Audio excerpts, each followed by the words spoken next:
Komisi Pemilihan Umum menunjuk Muhammad Afifuddin sebagai pelaksana tugas Ketua KPU usai DKPP memecat Hasyim Asyari. Setelah ditunjuk jadi PLT Ketua KPU, Afifuddin menolak untuk berkomentar terkait penyalahgunaan wewenang yang dilakukan Hasyim Asyari. Afifuddin hanya memastikan dengan kejadian ini, tahapan penyelenggaraan Pilkada 2024 tak akan terganggu. Yang pertama, kami tidak akan mengomentari putusan DKPP. Yang kedua, kami ingin pastikan sebagaimana yang tadi kami sampaikan, Mas Agus sampaikan, organisasi KPU tetap berjalan sebagaimana biasa. Kita akan lakukan percepatan langkah untuk kemudian menyiapkan tahapan pilkada. Sebagaimana kita tahu hari-hari ini tahapannya ya berkutat pada pencalonan dan selanjutnya nanti ada masa kampanye dan seterusnya. Sebagaimana tadi kami sampaikan, pertama kami tidak akan mengomentari putusan DKPP karena sifatnya bukan kelembagaan. Sementara Presiden Joko Widodo menanggapi putusan DKPP yang memecat Ketua KPU Hasyim Asyari atas dugaan tindak asusila. Jokowi menegaskan pemerintah menghormati kewenangan DKPP dalam memutuskan pemberhentian Hasyim Asyari.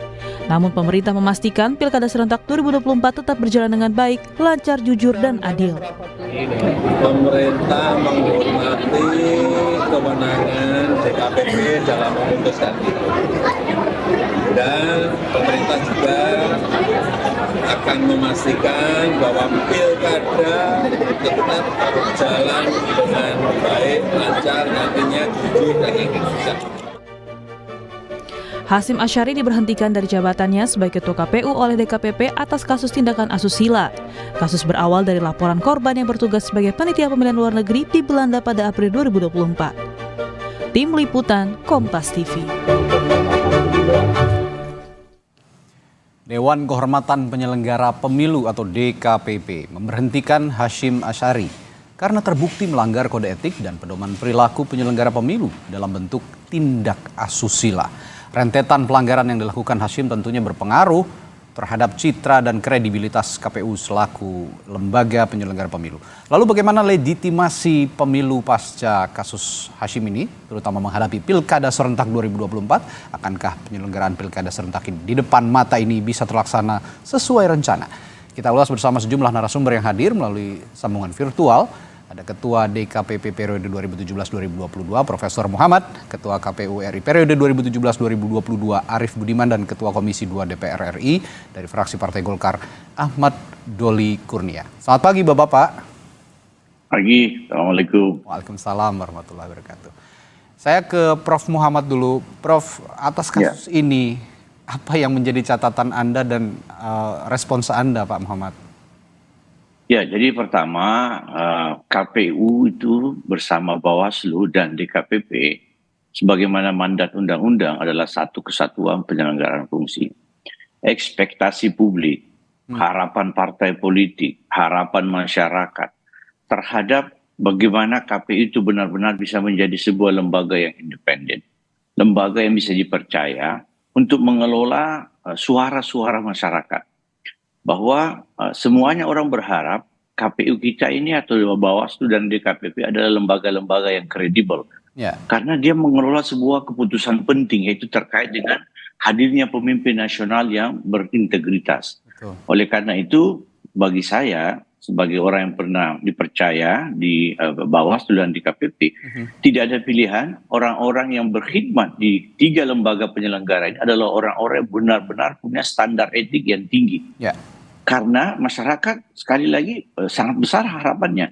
Saya sering menyebut KPU, Bawaslu dan DKPP itu sebagai wasit pemilu.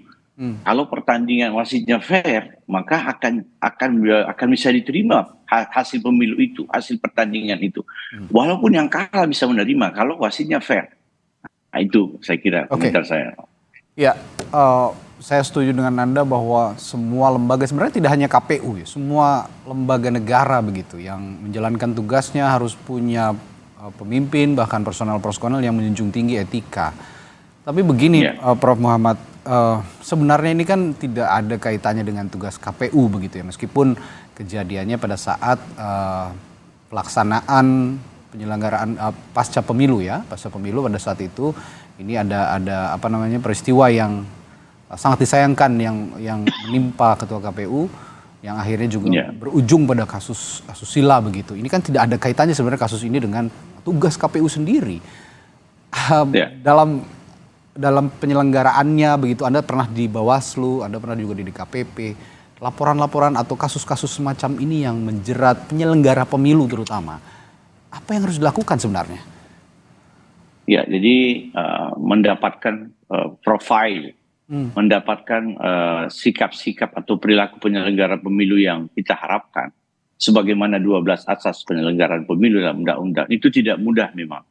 Dia mesti melalui sebuah proses, ya proses pembinaan, proses sosialisasi, penanaman nilai-nilai. Jadi di DKPP itu sebenarnya ya di era kami dan saya kira sampai sekarang ini juga di bawah pengawasan Komisi 2 ya. Saya tahu Bandoli ini cukup intens melakukan istilahnya komunikasi yang baik dengan penyelenggara pemilu di era Bandoli dan sampai sekarang. Memang proses-proses pendidikan etika ini harus dilakukan secara ajak, baik kurikulum. Jadi tidak ujuk-ujuk nilai etika itu orang bisa melaksanakan dalam pelaksanaan tugasnya.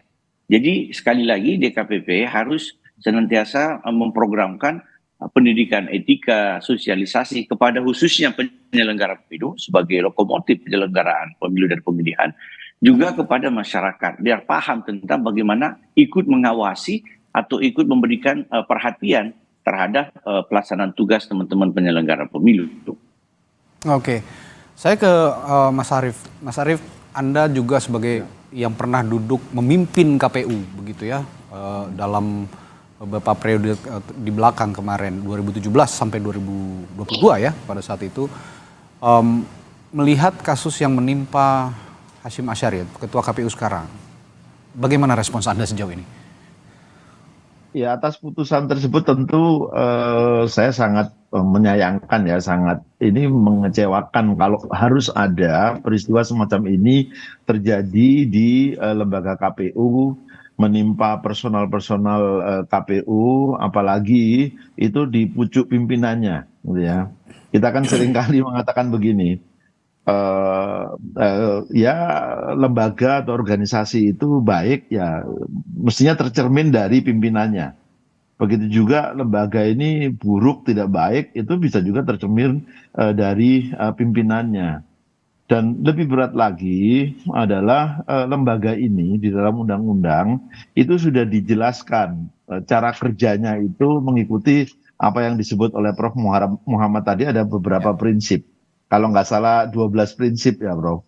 Dia harus profesional, dia harus punya integritas, dia harus punya etika, dia harus mengedepankan hukum, bekerjanya efektif dan efisien, dan lain-lain itu. Itu saya sering mengatakan begini kepada teman-teman saya ketika saya ada di sana. Ya. Kalau kamu ingin pemilu itu baik, setidaknya perhatikan 3 hal.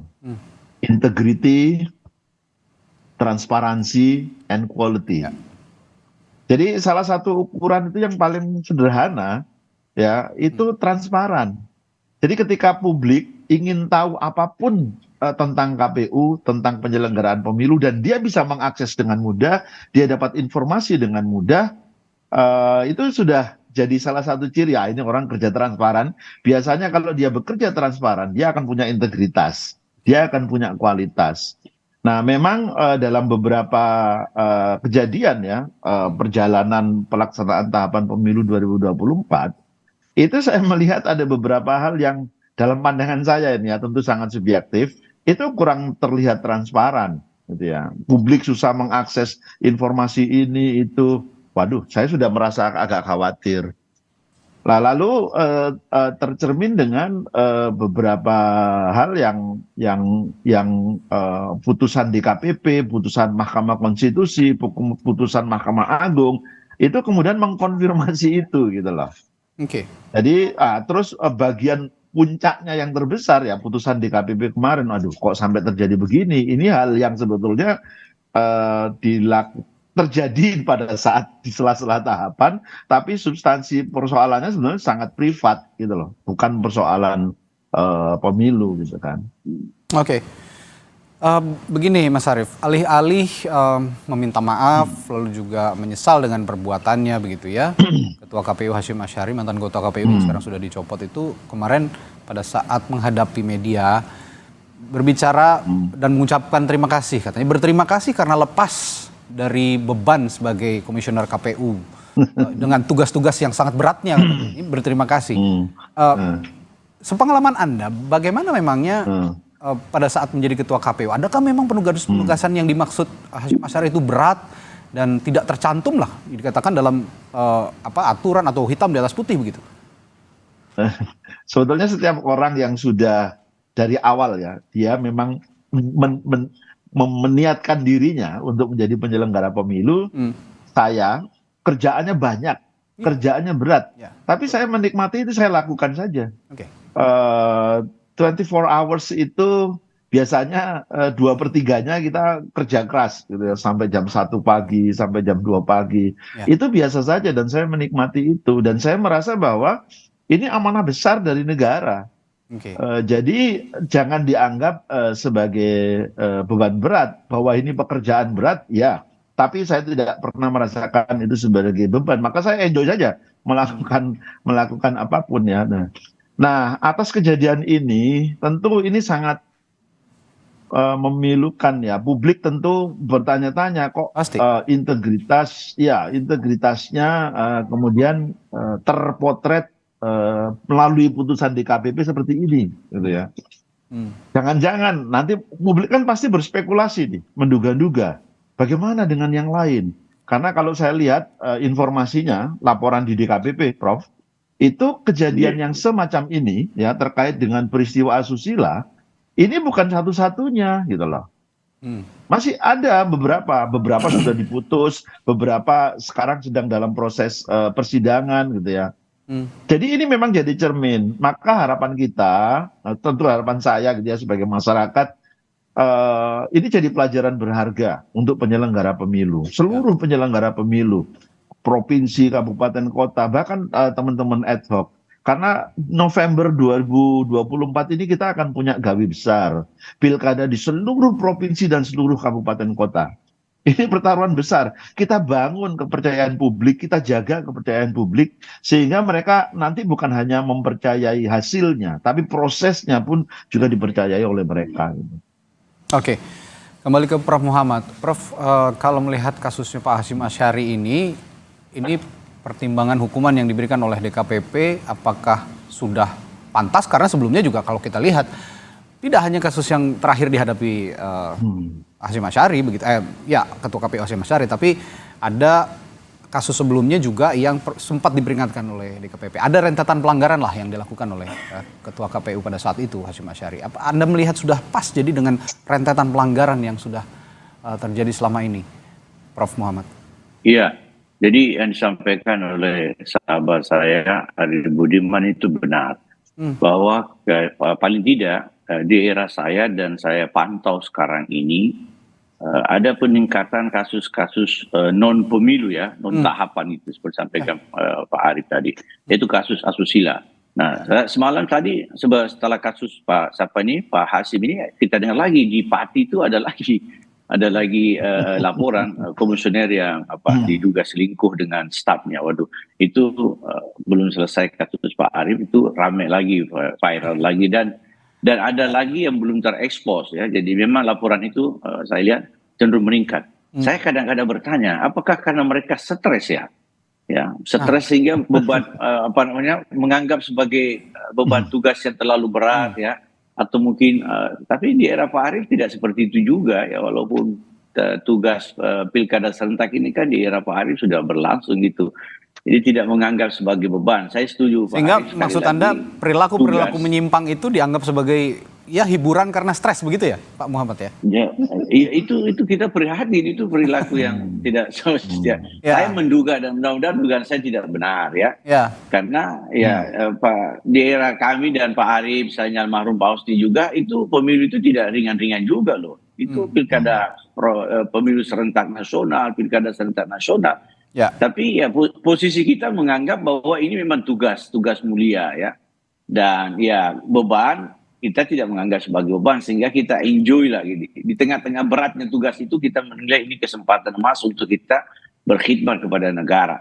Nah, terkait dengan pertimbangan DKPP, ya kalau menurut saya kan sangat detail lah alasan penjatuhan sanksi itu. Ya. Memang sebaiknya begitu untuk transparansi ya, karena KPU Bawaslu dan DKPP sebagaimana disampaikan oleh Pak Arief tadi itu perlu bekerja dengan nilai atau asas transparansi.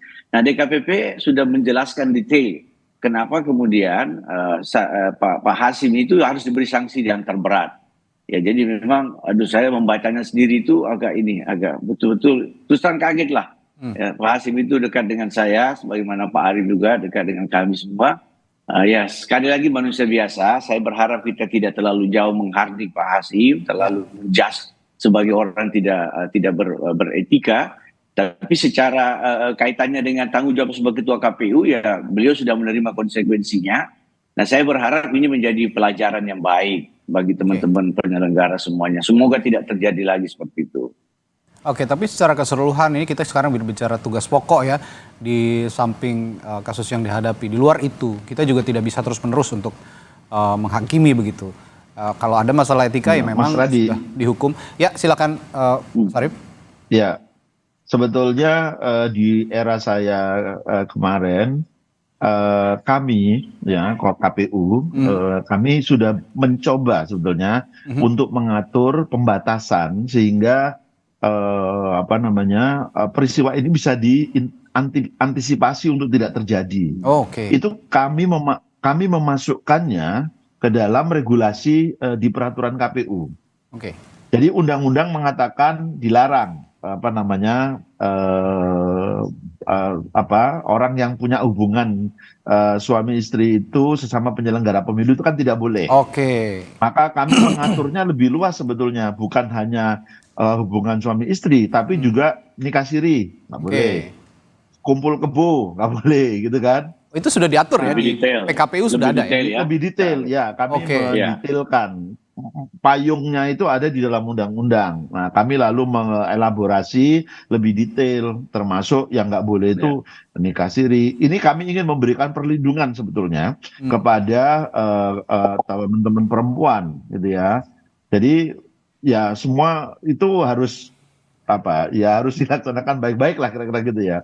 Nah, tetapi pasal itu yang kami tahu sekarang sudah nggak ada lagi gitu loh. Oh, oke.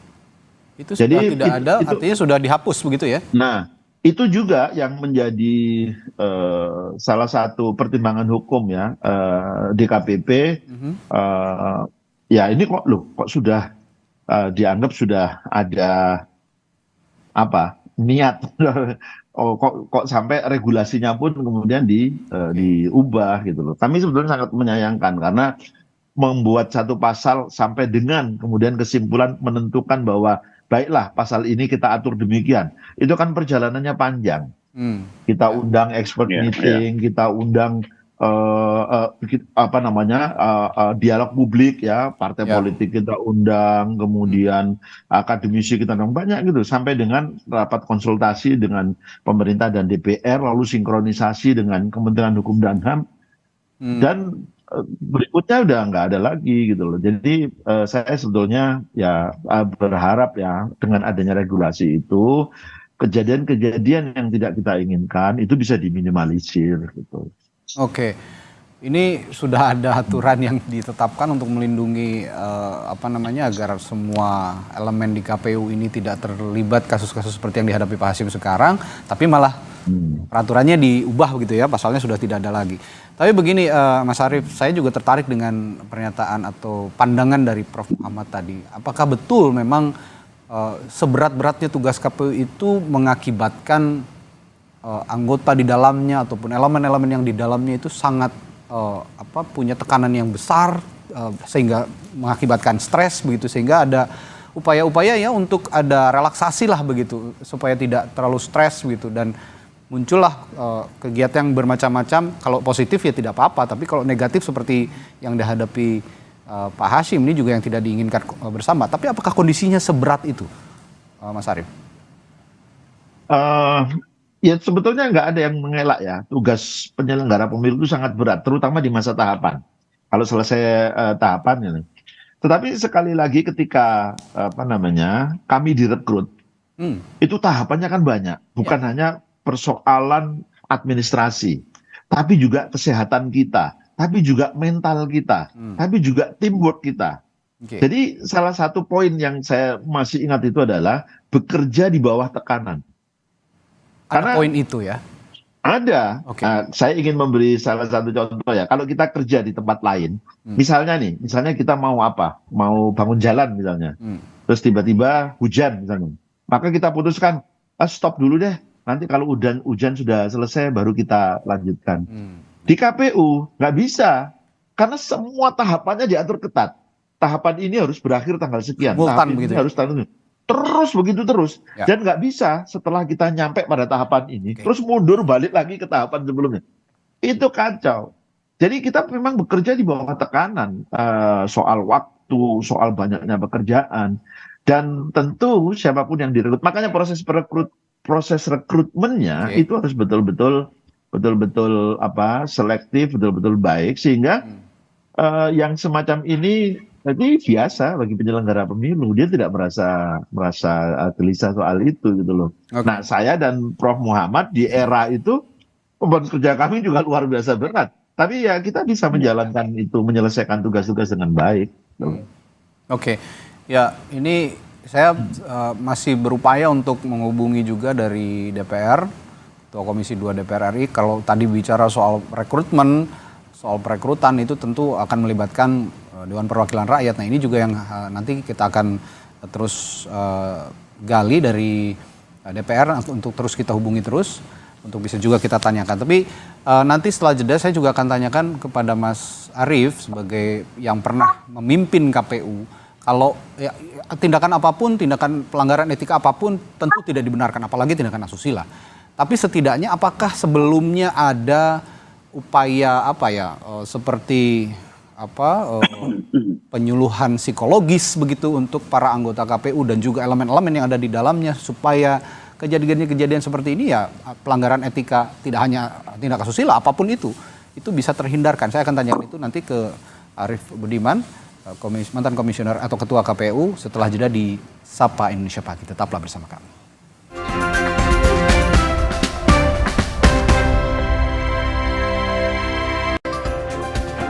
Sebelum jeda, kami masih membahas tadi persoalan yang dihadapi KPU saat ini, di mana Ketua Komisi Pemilihan Umumnya yang sudah dicopot oleh DKPP terjerat dalam tindak asusila, pelanggaran etik. Nah, yang saya tanyakan tadi sebelum jeda ke Mas Arief Budiman, sebagai yang pernah menjabat sebagai Ketua KPU yang dulu, apakah ada penyuluhan secara psikologis dan periodik dilakukan terhadap para anggota KPU dan juga elemen-elemen yang ada di dalamnya gitu untuk mencegah tindakan-tindakan yang melanggar etika ini terjadi?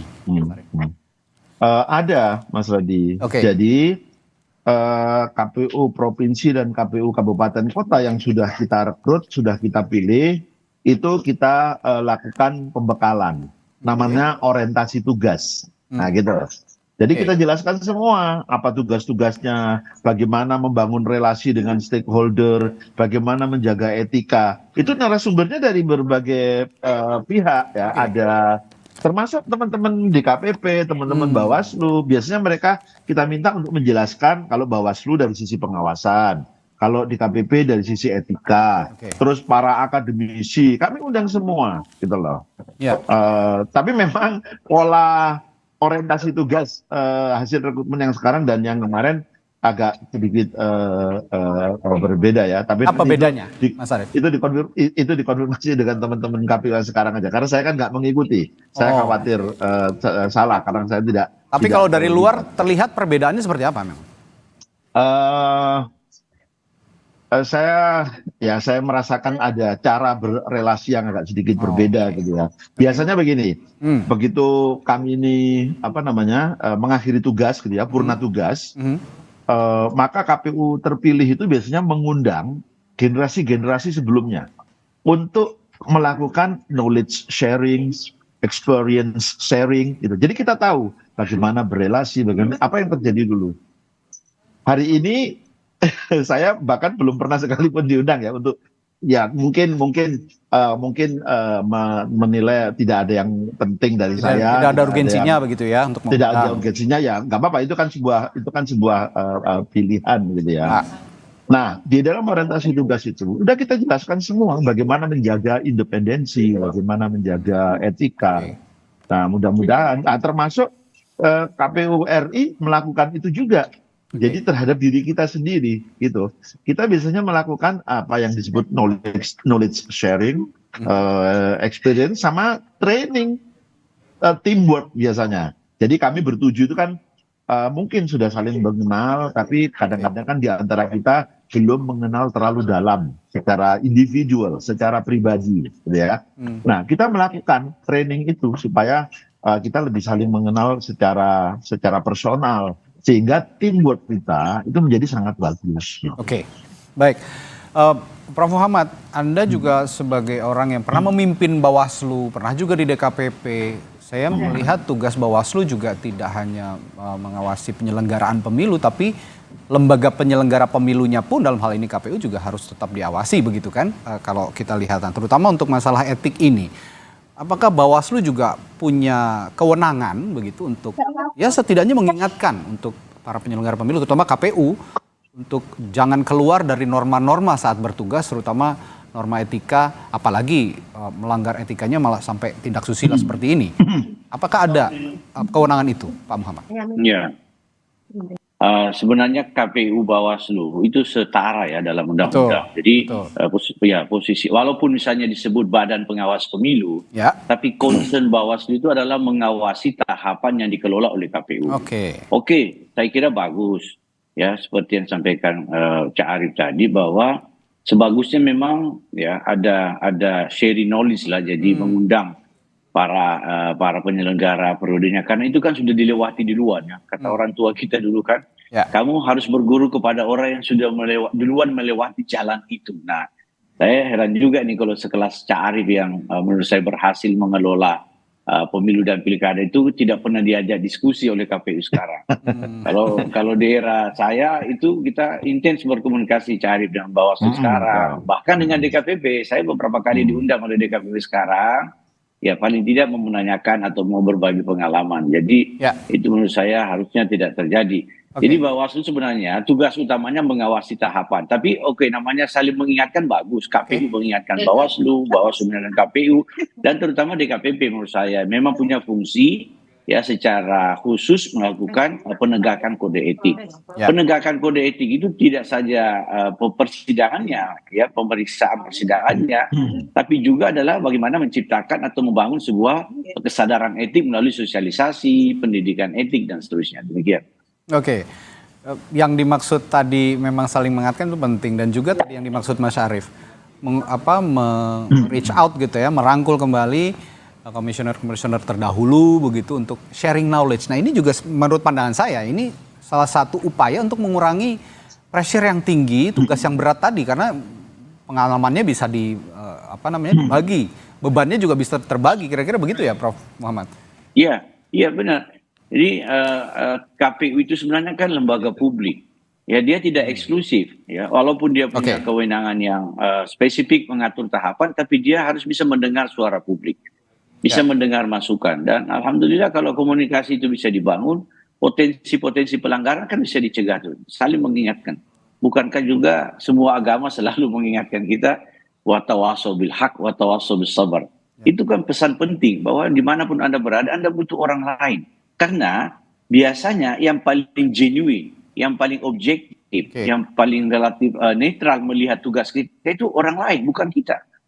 Kalau kita menilai diri kita itu kayak mungkin saja ada yang lewat. Tapi kalau orang di luar lembaga kita memberi masukan, itu kan biasanya bisa melihat hal-hal yang bisa jadi belum diperhatikan atau belum diatensi oleh teman-teman KPU dan Bawaslu misalnya. Jadi itu penting saya kira ya untuk saling mengingatkan. Ya, oke. Ini juga penting untuk saling mengingatkan, dan itu tadi beban juga bisa terbagi. Kami juga masih berupaya sekarang ini untuk menghubungi anggota Komisi 2 DPR RI. Kita akan berbicara soal perekrutan, bagaimana yang ideal untuk merekrut seorang anggota KPU atau komisioner KPU. Tapi saya juga akan menanyakan ke Mas Arief soal secara finansial lah ya, anggota KPU, komisioner KPU itu sebenarnya sudah layak kan ya, sudah maksudnya sudah memenuhi semua kebutuhan yang dibutuhkan oleh seorang anggota KPU secara finansial, baik dari gaji, tunjangan, karena sekarang juga ada kritik cukup deras begitu mengalir ke KPU yang dinilai oleh publik ya sedikit bergaya hidup mewah begitu, dan ini yang juga mungkin saya tidak bisa menghakimi juga punya pretensi untuk melakukan tindakan-tindakan yang melanggar etik. Bagaimana pandangan Anda soal ini, Mas Arief? Mohon maaf, masih di mute sepertinya, Mas Arief? Ya. Oke, baik, silakan. Ya, semua orang tahu karena itu dokumen publik ya. Ya. Berapa gaji ketua KPU, berapa gaji anggota KPU, berapa juga penghasilan seluruh jajaran sekretariat jenderal dan sekjen ya. Orang bisa menilai lah kita mau ngapain, pergi kemana, menggunakan apa, bergaya seperti apa, dengan penghasilan yang seperti itu kira-kira sesuai apa tidak gitu ya. Okay. Makanya peristiwa yang terungkap ya pada saat RDP di DPR beberapa waktu yang lalu, penggunaan private jet, penggunaan mobil dinas sebanyak 3. Saya dulu waktu bersama Prof Muhammad satu era itu, kita itu mobilnya 1 saja ya, nggak ganti-ganti ya Prof ya. Gitu. Sekarang bahkan yang ini mohon maaf ya, ini yang terungkap di DPR ya. Jadi jangan orang salah tangkap nanti, kok Pak Arief, berarti Pak Arief cemburu nih, dulu nggak ada. Iri begitu ya, karena nggak punya bukan, fasilitas yang sama.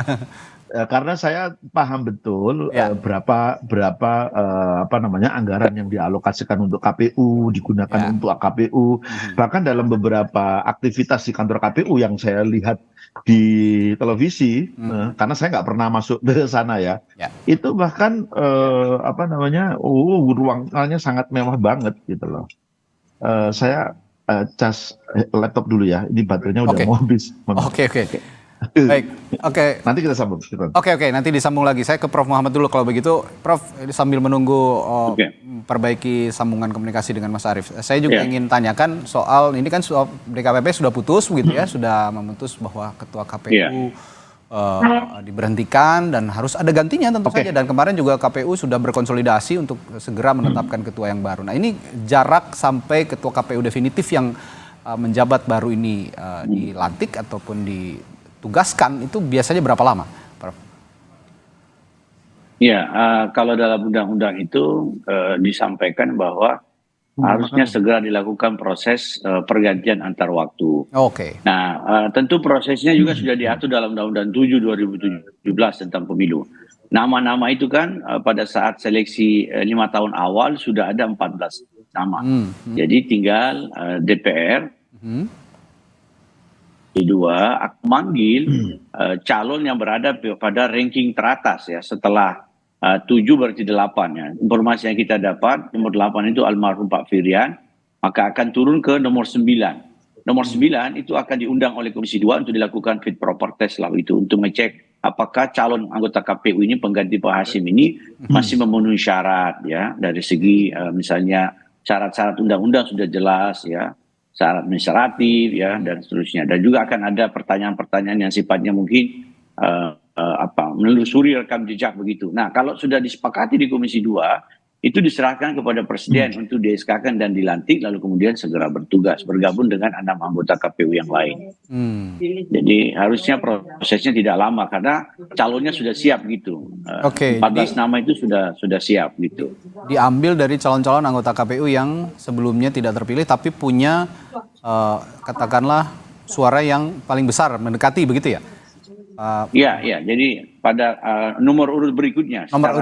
Berdasarkan ranking, 8 karena almarhum Pak Firian tentu sudah tidak memungkinkan. Yang nomor 9 ya, nanti akan dicek apakah dia masih memenuhi syarat atau tidak. Artinya ini masih akan melibatkan DPR atau hanya di internal KPU saja nanti memilih ketua ini?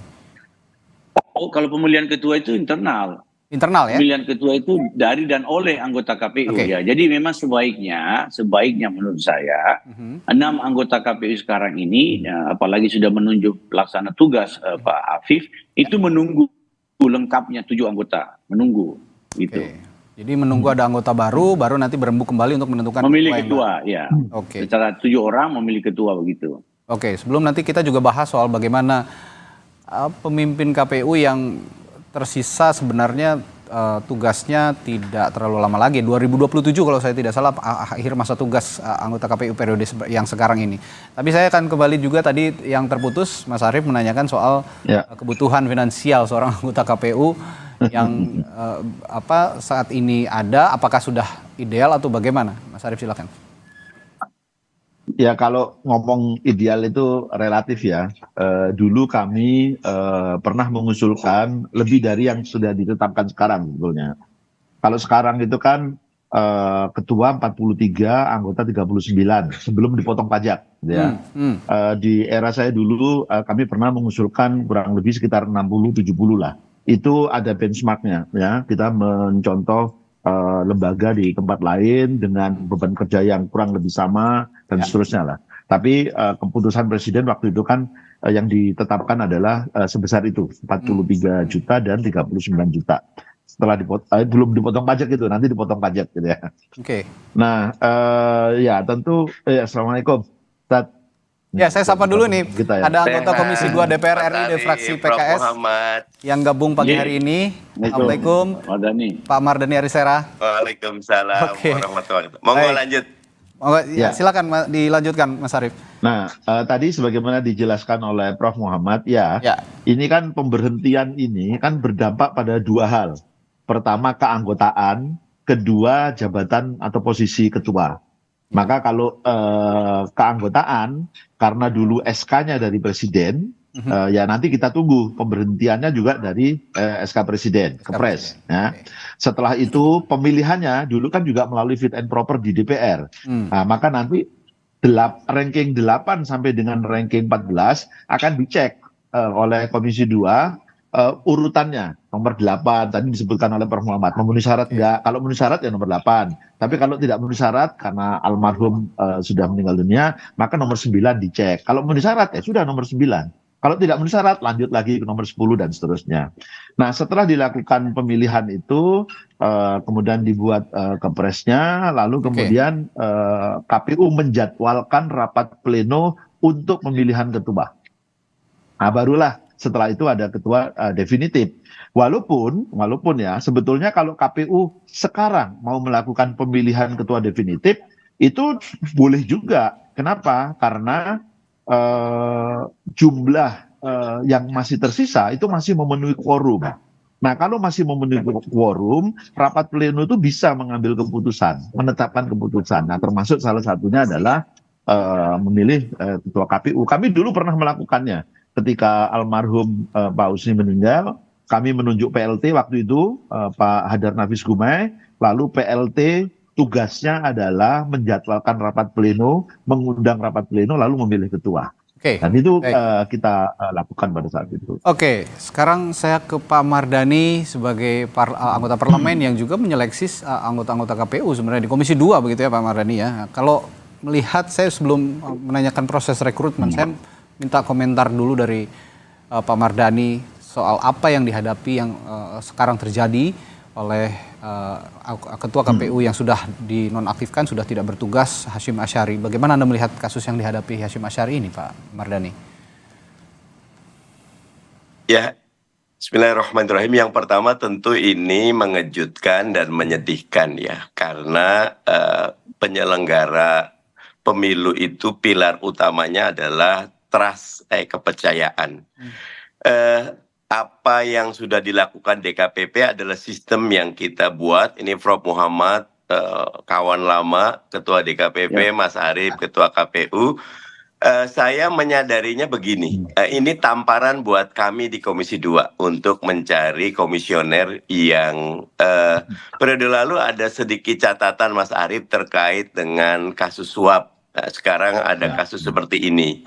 Tetapi pandangan saya, seperti apapun kita melakukan fit proper test dan persyaratan, sistem yang ada perlu untuk kita cermati bersama. Karena tidak mungkin kejadian ini terjadi kecuali ada transparansi, akuntabilitas, dan kepercayaan ya ada kepercayaan dari keberanian dari seluruh elemen di KPU, Bawaslu, DKPP untuk berkata benar. Begitu. Jadi harus ada keberanian itu untuk berkata benar. Nah, kedepannya nih Pak Mardhani, kita bicara perekrutan. Kan tadi Pak Mardhani bilang ini sebagai tamparan juga untuk Komisi 2 sebagai pihak yang menyeleksi para anggota KPU sebelumnya, periode-periode sebelumnya. Sebelum periode ini ada kasus juga yang dihadapi komisioner KPU. Sekarang ada lagi kasus soal etika petindak susila. Kedepannya Pak Mardhani, kalau memang tindakan-tindakan seperti ini mencoreng nama penyelenggara pemilu, apalagi menampar posisi Komisi 2 sebagai penyeleksi, apa yang akan dilakukan ke depan? Saya ingat sekali, mungkin Mas Arief ataupun Prof. Muhammad, ketika fit proper test KPU yang sekarang itu, baru 2 hari fit proper test sudah beredar nama komisioner yang terpilih. Di satu wawancara TV saya katakan kalau besok nama yang diumumkan sama persis berarti memang kita tidak melakukan fit proper test dengan baik. Bahkan saya mengatakan skenarionya berjalan sesuai dengan yang diinginkan. Dan ternyata benar 7 orang itu padahal fit proper test baru separuh sudah keluar namanya, besoknya sudah ada ketetapannya, namanya persis sama dengan yang disebutkan yang terpilih itu.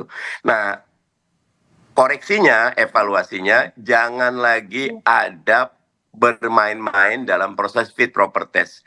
Teliti track recordnya dan betul-betul pilih mereka yang punya integritas dan punya kapasitas. Jangan lagi, apalagi kalau ada titipan, ada pesanan. Jangan. Begitu. Ya. Tapi begini Pak Mardhani, terakhir juga saya tanyakan bahwa pemilihan anggota KPU ini ke depan juga tidak lepas dari proses politik karena memang dipilihnya oleh lembaga politik begitu. Nah, tarik-menarik politik semacam ini juga yang kadang kita jadi concern begitu ya, bagaimana memilih anggota KPU yang benar-benar berintegritas, independen dan tidak partisan, tidak dipilih berdasarkan kedekatan dengan anggota DPR atau politisi tertentu. Bagaimana Anda menghindari hal-hal seperti ini agar pemilihan anggota KPU tetap objektif dan menghasilkan anggota KPU yang berintegritas? Saya lebih percaya kepada sistem yang dibangun di KPU-nya, di Bawaslu-nya dan DKPP-nya. Misal begini, kalau kita ubah juga bukan dipilih oleh DPR katakan, tetap saja sesudah itu akan ada peluang untuk terjadi perkara-perkara seperti ini. Karena itu transparansi, akuntabilitas, dan keberanian orang-orang di dalam untuk mengatakan kebenaran. Ya, karena kayak kasus sekarang kan nggak sekali tiba-tiba muncul. Dia dari kecil, menyedang, membesar, baru kejadian seperti sekarang. Kalau dari awal yang di dalam itu berani berkata benar, berani mengoreksi, Prof. Muhammad ingatkan saya, kalau saya tidak salah di salah satu dasar pembacaan keputusan DKPP yang sekarang itu ada perubahan di PKPU, Mas Arief. Yang tadinya tidak boleh ada hubungan perkawinan, itu diubah. Itu kan salah satu tanda ada apa ini. Dan yang paling tahu adalah orang-orang terdekatnya. Yang ada di internal ya. Internal. Saya malah agak sedih ketika mungkin ini esprit de corps ya, ketika Mas Hasyim menyampaikan itu didampingi oleh hampir semua komisioner KPU, bahkan kalau nggak salah dijejerin dari provinsi, kabupaten, kota. Maksudnya opo ini? Kalau buat saya, ya kita harus beranilah.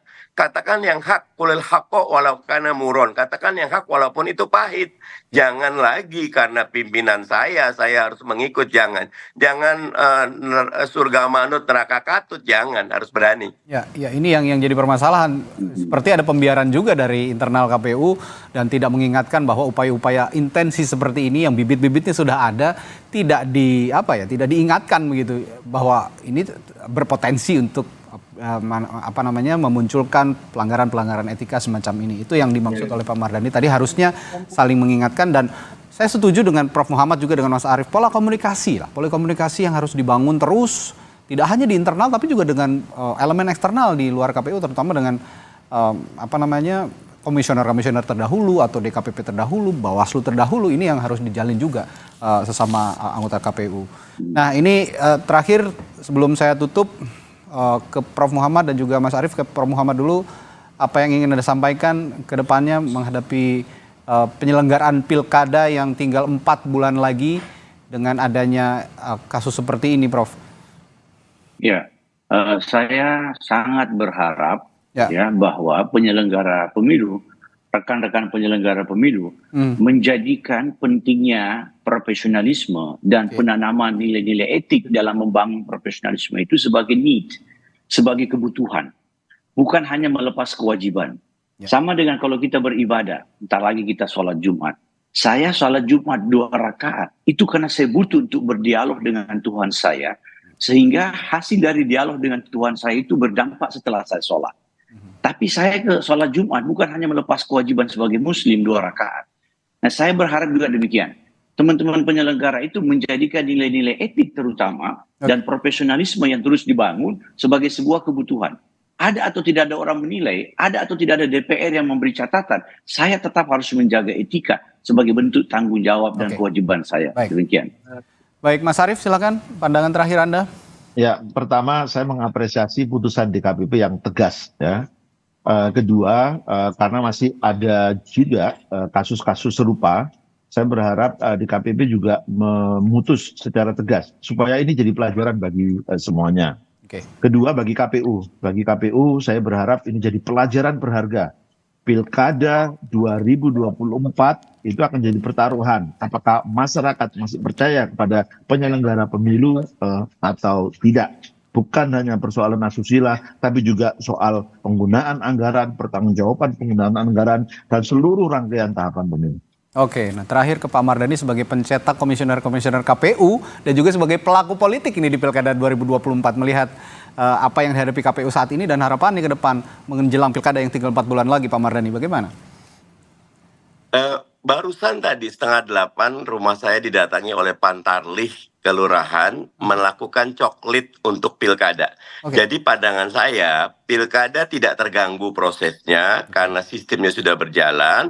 Pejuang-pejuang demokrasi di KPU, Bawaslu, tadi dari Panwas juga hadir, luar biasa bekerja keras. Karena itu mereka yang dapat amanah hendaknya betul-betul menjaga. Walaupun lagi-lagi ini kami di Komisi 2 nanti akan lebih mendetailkan urusan transparansi dan akuntabilitas. Karena kata Bang Napi, waspadalah kejahatan itu karena ada kesempatan. Jangan beri kesempatan. Semua kejahatan muncul, baik itu kejahatan susila, moral, ataupun kriminal. Dan itu bisa dilakukan dengan masing-masing berani untuk mengoreksi atau mengingatkan. Karena yang paling tahu, yang paling dekat. Begitu. Oke, harapan kita ke depan, KPU punya orang-orang berintegritas, bermoral, dan beretika. Ini yang diharapkan untuk menunjang kinerja mereka menyelenggarakan event-event pemilu, terutama yang akan dihadapi 4 bulan lagi, Pilkada serentak 2024. Terima kasih anggota Komisi 2 DPR RI Mardhani Alisera pagi hari ini sudah bergabung menyusul, dan juga sebelumnya juga ada Ketua DKPP periode 2017-2022 Profesor Muhammad, dan Ketua Komisi Pemilihan Umum Republik Indonesia periode 2017-2022 Arief Budiman telah berbagi perspektifnya pagi hari ini. Terima kasih Bapak-bapak, sehat selalu, sampai jumpa lagi.